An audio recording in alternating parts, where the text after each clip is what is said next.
Meio-dia e 1, sempre uma honra ter você aqui com a gente. Essa é aquela hora do almoço, né? A gente aproveita para te informar do que rola aqui na nossa região, tudo de mais importante que acontece no entorno, no Distrito Federal e em todo o estado de Goiás. Você fica sabendo aqui com a gente.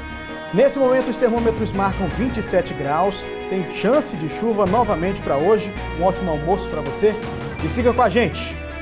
Aqui no estúdio a gente vai falar e aumentou o número de pessoas desempregadas que desistiram de procurar emprego. A gente vai bater um papo com um consultor do Sebrae que vai falar sobre o que a pessoa pode fazer para mudar essa estatística. Você pode participar com a gente mandando a sua pergunta pelo nosso WhatsApp no 984424000. E você vai ver ainda, vem mais aumento por aí. Dessa vez a tarifa da passagem de ônibus aqui do entorno de Brasília vai ficar mais cara.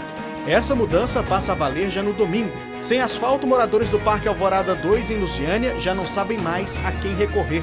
Problema antigo que parece nunca ter uma solução.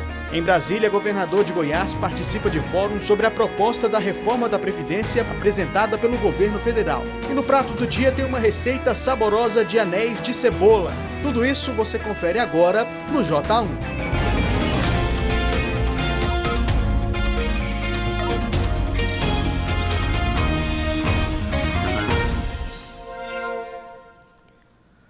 Ótima tarde para você. A Polícia Civil de Lusiânia realizou hoje pela manhã a Operação Golpe Fatal, que prendeu 3 pessoas suspeitas de envolvimento com roubo e tráfico. A repórter Camila Castro tem mais informações. Olá, Anderson, boa tarde para você, boa tarde a todos. Esta quadrilha foi presa por volta das 6 horas da manhã. A Operação Golpe Fatal foi realizada pela Polícia Civil aqui de Lusiânia. Ao meu lado está o delegado Danilo Martins. Delegado, muito obrigada pela sua participação. Boa tarde para o senhor. Como que essa operação foi realizada hoje pela manhã? Boa tarde aos telespectadores. Já vinha ocorrendo desde o ano passado uma investigação conduzida aqui pelo GPATRI de Lusiânia, e a gente buscava identificar e reprimir a atuação de uma quadrilha que residia ali na região da Alva 3, Vila Guará, e que atuava no tráfico de drogas e em roubos aqui na região. Roubo de veículos, roubos em residências, em chácaras. Foram identificados diversos crimes dessa natureza praticados por eles, além de diversas negociações do tráfico de drogas. Elucidamos também que eles planejavam ampliar os negócios da quadrilha, aumentando o fluxo de drogas, de cocaína que eles venderiam e distribuiriam na cidade, e tinham planos inclusive de enviar drogas para serem vendidas dentro do presídio aqui de Lusiânia. E hoje desencadeamos essa operação, foram cumpridos 3 mandados de prisão preventiva desses autores que estão indiciados por tráfico de drogas, associação para o tráfico, associação criminosa e roubo. E ainda há outros investigados, as investigações continuam, terão novas fases da operação e em breve devemos ter mais presos relacionados a esses fatos. Bom, a gente está vendo aí nas imagens essas pessoas que foram presas. É a Leidiane Felizmina de Jesus, apelidada como Michele, também tem o Roberto Costa Silva, o apelido dele é Cipó, e tem o Josué Melo de Oliveira.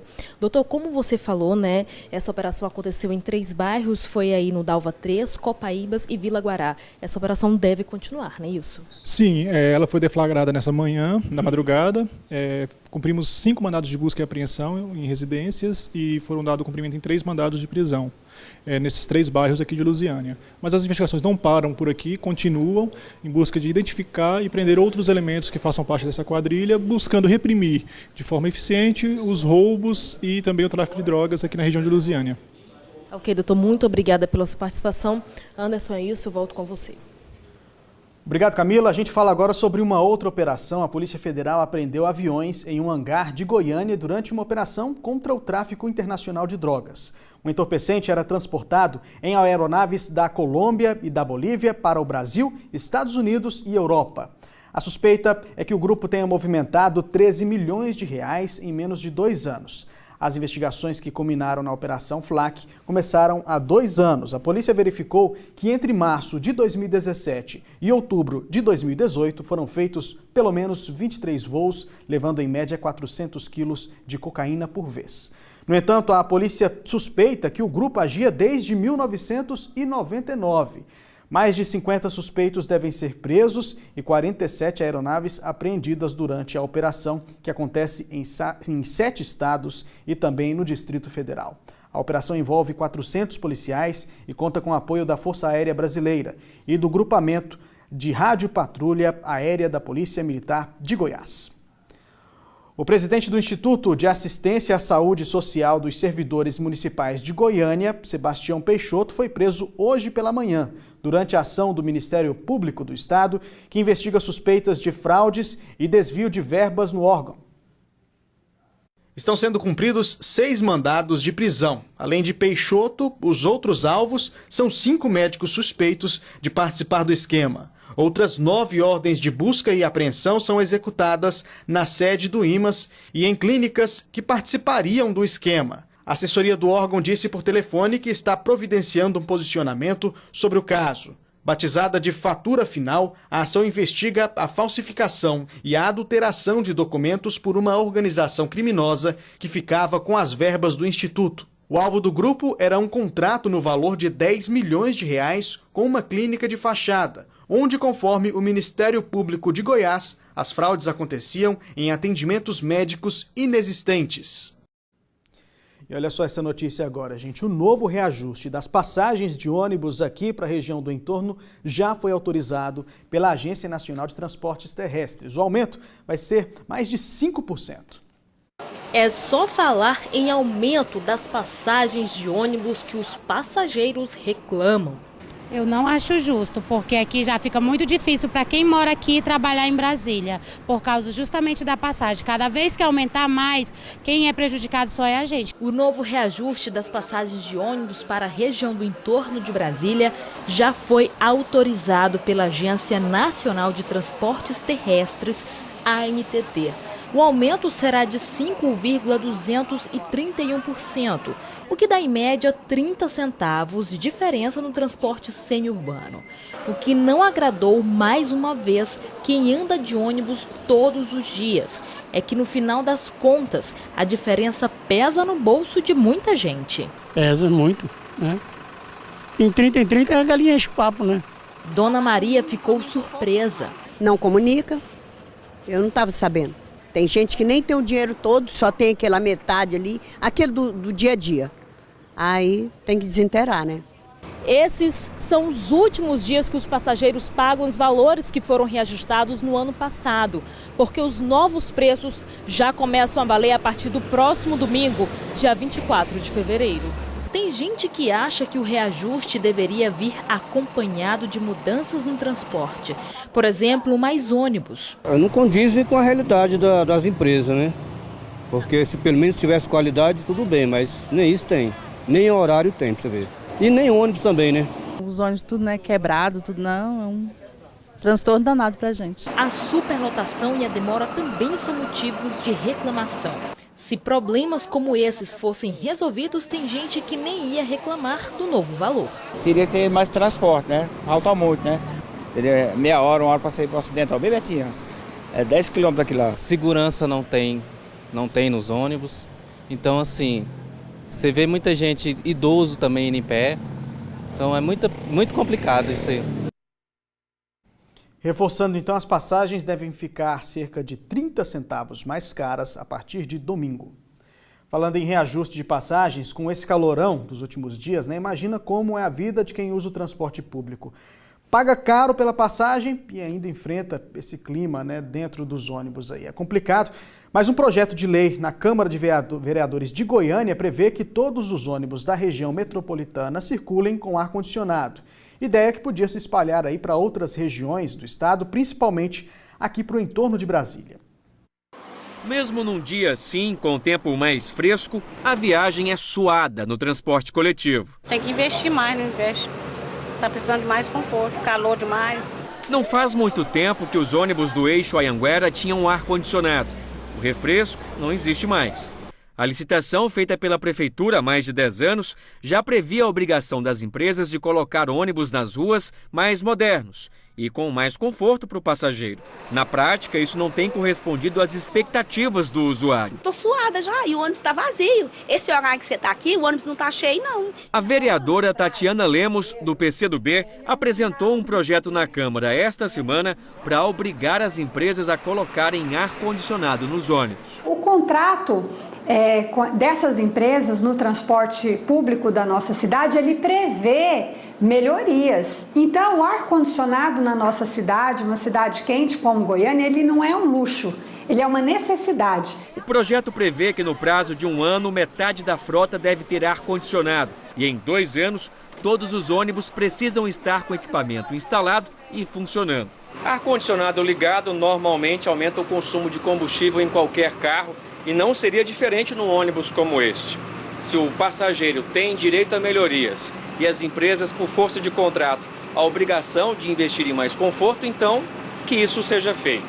Em cidades como Rio de Janeiro e São Paulo, parte da frota já conta com ambiente climatizado.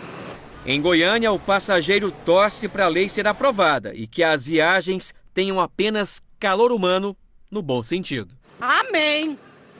Se pegar, vale a pena. Se aprovar, né? Muito calor, com ar-condicionado com certeza vai melhorar. Olha só, esse projeto está na Comissão de Constituição e Justiça da Câmara de Goiânia e pode ser votado na semana que vem. A CMTC, Companhia Metropolitana de Transportes Coletivos, e a Metrobus, que administra o eixo Anhanguera, disseram que não vão comentar sobre um projeto que ainda não foi aprovado. Hoje, em Goiânia, somente os ônibus chamados por aplicativo têm ar-condicionado. São 14 veículos e o serviço está em fase de testes.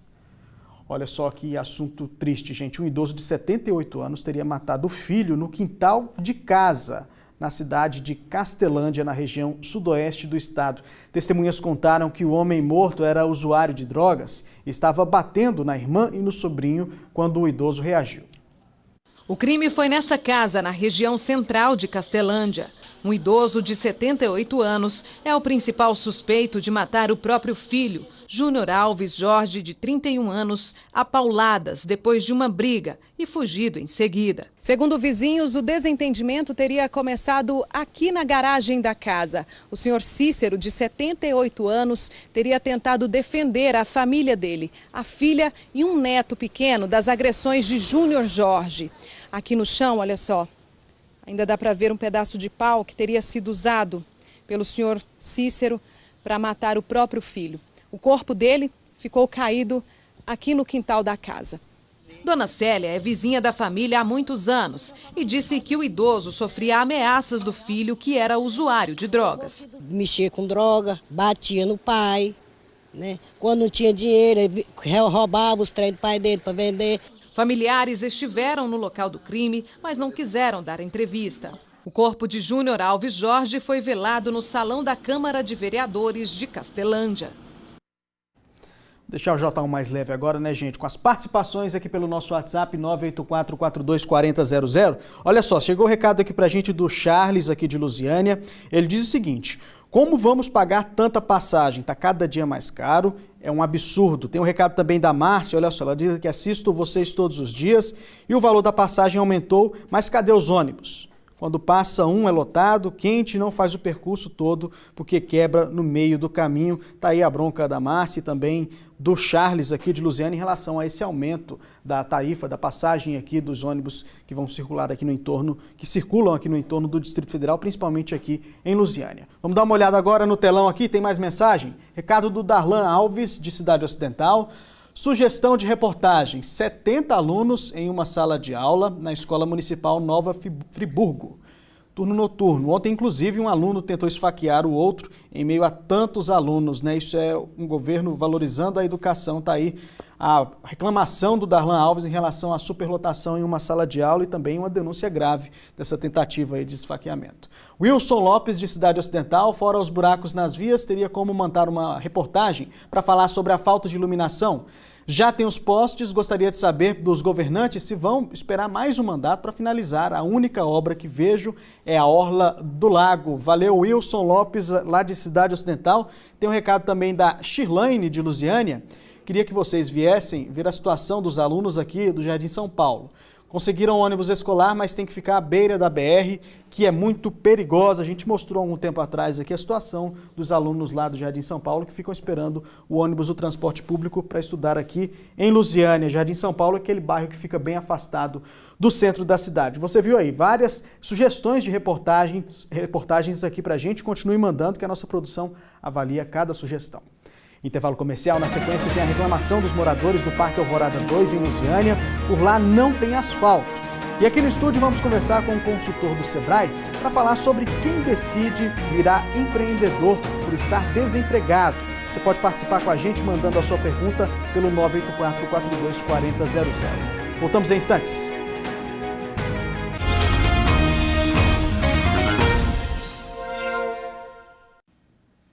Meio-dia e 19, estamos de volta com o J1. Hora do JA Comunidade, aquele momento em que a gente abre espaço aqui no J1 e dá oportunidade para o morador mostrar o problema do bairro em que ele vive. Hoje a gente mostra a situação de quem mora no Parque Alvorada 2 aqui em Lusiânia. Mais uma vez, gente, a falta de asfalto é o que mais incomoda por lá. Thalia Santos mostra isso agora para a gente. Boa tarde, Thalia. Oi, Anderson, boa tarde para você, boa tarde a todos. Dessa vez eu estou aqui na rua 60 do Parque Alvorada 2 para mostrar a reclamação dos moradores aqui. Como vocês podem ver, aqui a rua não está completamente de terra, mas também não está asfaltada. Isso daqui foi um material que os próprios moradores aqui da rua compraram. Eles compraram 6 caminhões de resto de asfalto e eles mesmos fizeram esse trabalho aqui. Tiraram dinheiro do próprio bolso para tentar resolver a situação, porque estava muito complicado, né? Dia de chuva, a gente sabe, era muita lama para dentro das casas, poeira. E aí eles fizeram esse serviço aqui. O problema é que esse paliativo acabou virando permanente porque ninguém da prefeitura veio aqui para resolver o problema. Não é isso, Kátia? Como foi esse mutirão que vocês fizeram para arrumar aqui a rua? A família, alguns moradores, a gente reuniu e comprou resto de asfalto ali do que estava na BR, o pessoal trabalhando, arrancando, fazendo reforma no asfalto. A gente passou lá e viu e comprou. E juntamos todo mundo e espalhou aqui, porque estava impossível de se entrar dentro de casa sem pelo menos isso aqui. Mas depois disso aqui, nem aqui nunca mais fizeram para ver, nem para resolver o assunto. Muita gente que tem alergia, nós temos cadeirante, bronquite e tudo, e nós pedimos uma solução para isso, né? Com certeza. A Kátia falou aqui de cadeirante, eu vou conversar com a Nilda, que o pai dela usa cadeira de rodas e aí a dificuldade é maior, né? Para entrar e sair de casa, melhorou um pouco quando vocês fizeram esse paliativo aqui, Nilda? Melhorou sim, só que nós ficamos aguardando que viesse o definitivo e nada até hoje, só promessa.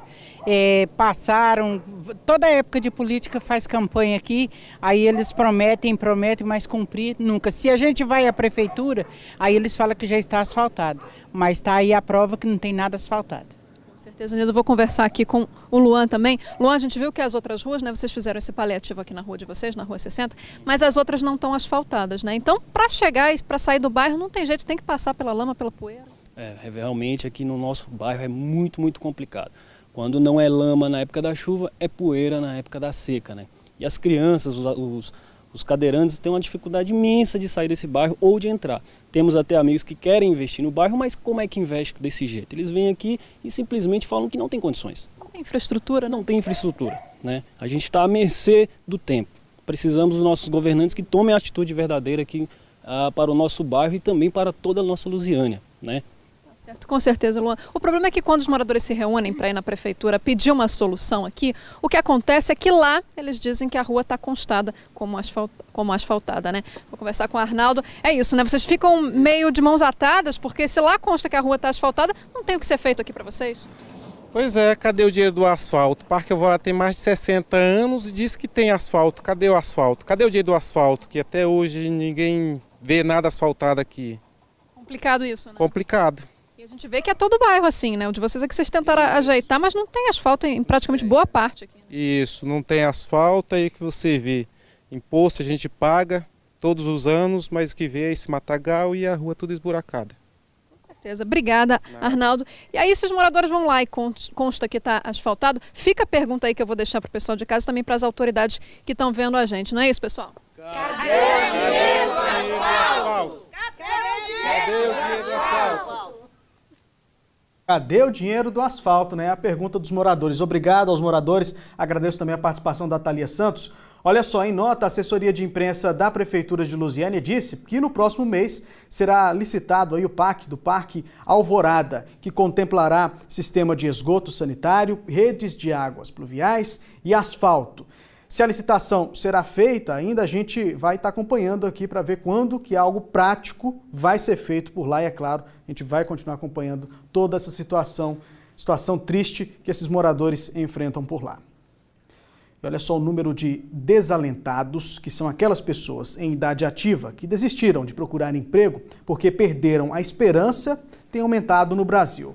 Só aqui no Centro-Oeste são cerca de 4% das pessoas.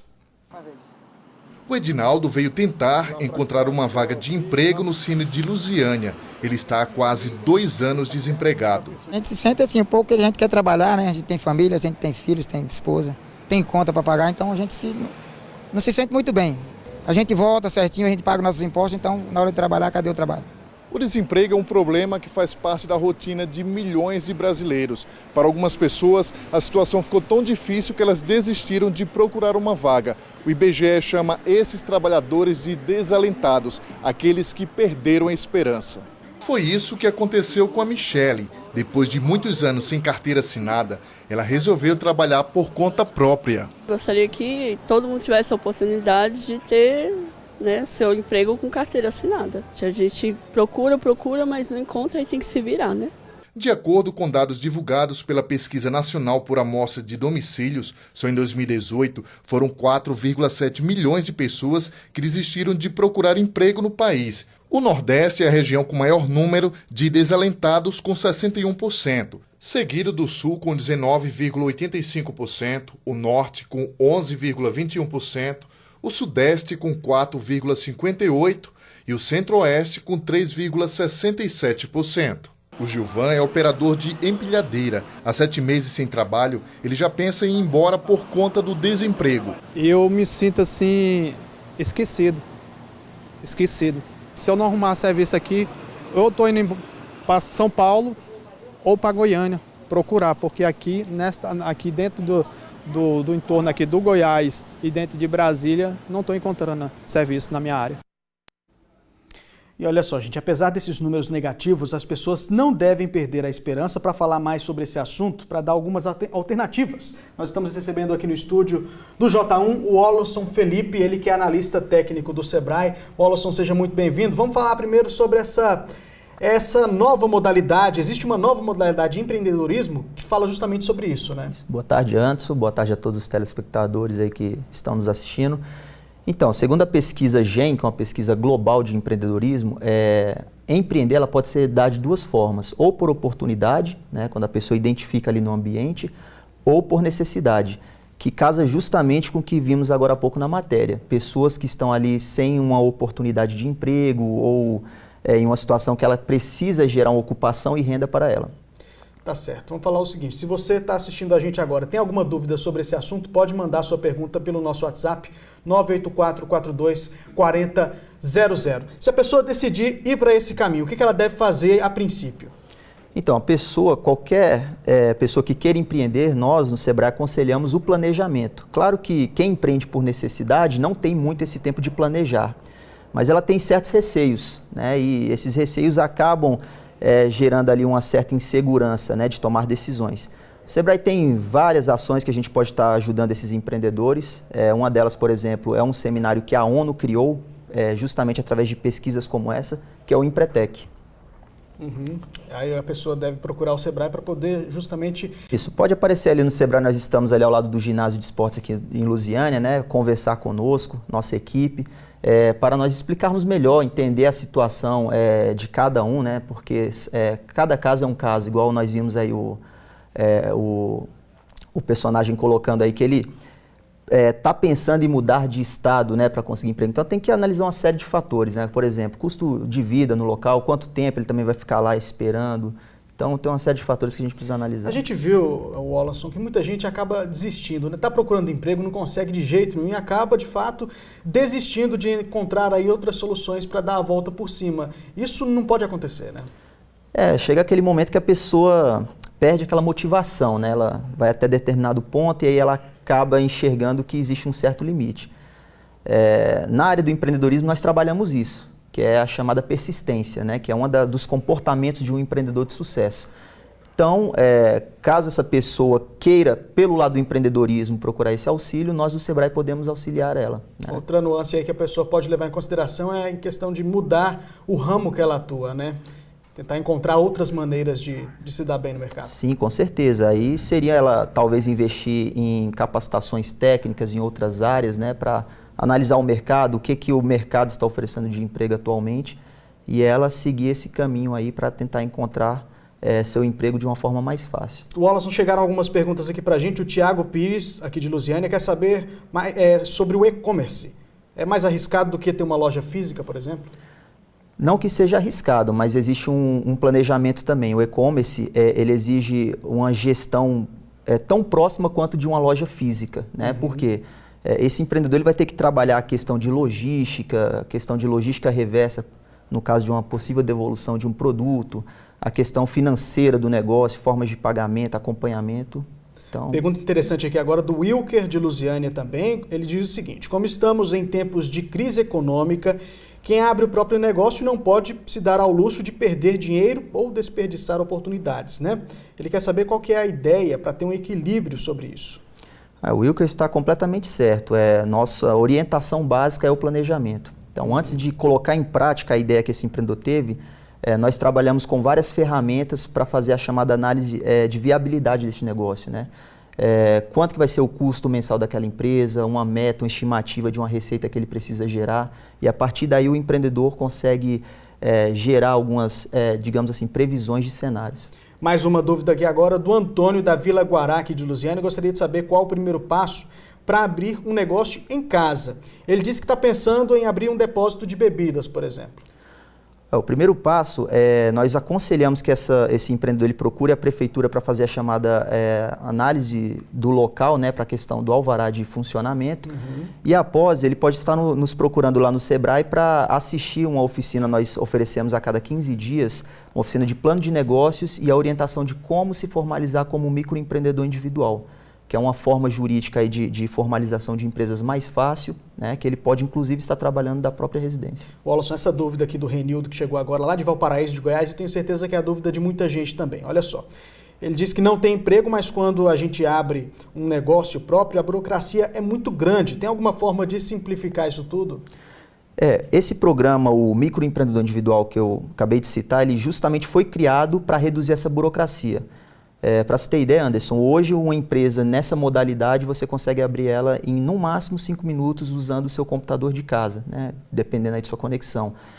Pelo Portal do Empreendedor, que é um site do governo, né? Então, você abre a empresa, você encerra ela tudo pelo site. Então, a burocracia para essa modalidade ela é quase inexistente. Tá ótimo. Para encerrar então, Alisson, para quem está assistindo a gente e tem mais dúvidas, muitas perguntas chegaram aqui, o que a pessoa deve fazer, onde a pessoa deve ir para tirar todas essas dúvidas de vez? Então, para quem que estiver pensando em empreender, convido a todos que nos procurem aqui em Lusiânia, no Sebrae, ali ao lado do ginásio de esportes. Estaremos ali prontos para atender vocês, entender aí suas necessidades e passar as devidas orientações. Vi que tem o pessoal aí de Valparaíso, temos ali o Sebrae também de Valparaíso ali, próximo à Câmara Municipal, então podem procurar também o Sebrae de Valparaíso, que nossa equipe está aguardando vocês para tirar todas as dúvidas e tenho certeza que vocês sairão com o seu negócio, né, caso queiram empreender. E claro, quem desejar emprego ou mudar a área de atuação, existem várias instituições aí, vou citar o Senac, o Senai, que são instituições aí parceiras também, que podem estar oferecendo cursos técnicos para essas pessoas mudarem de área e com muita sorte aí que eu desejo a todos conseguir o seu emprego. Tá ótimo, Alisson, muito obrigado pela participação. Ótima tarde para você. Obrigado, Anderson. Agora a gente faz uma pausa rápida para o intervalo comercial, voltamos em instantes.